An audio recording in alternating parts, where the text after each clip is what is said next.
une page agriculture. Quelle politique semencière pour une transformation du monde agricole, rural et pour l'économie nationale? Cette question a été ce jeudi au centre d'une conférence publique à l'UFR, Biosciences de l'Université Félix Houphouët-Boigny d'Abidjan.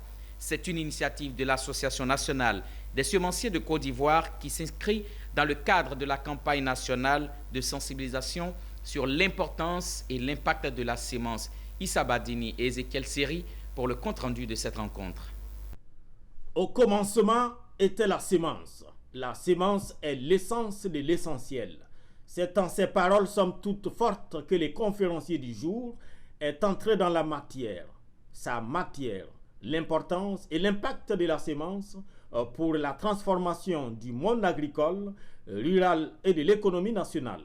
Des aires de présentation et d'échange sur les contours de la problématique des enjeux politiques, économiques et sociaux de la sémence.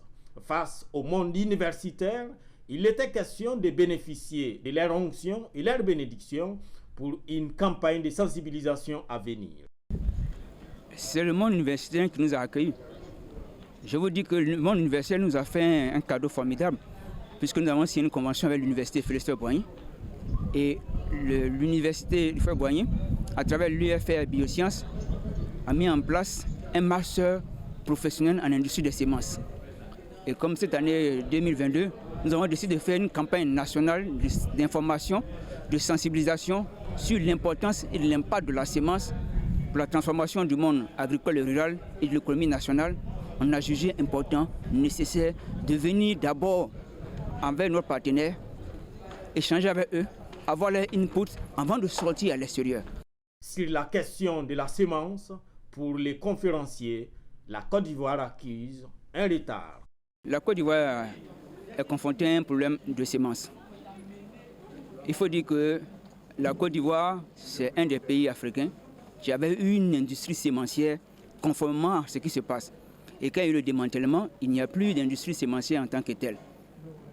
Et maintenant, on veut aller vers une nouvelle industrie sémencière. Un constat que Léopold Dibi n'est pas seul à partager. Il faut que l'État reprenne sa place. C'est l'État qui doit organiser. Aujourd'hui, nous avons compris.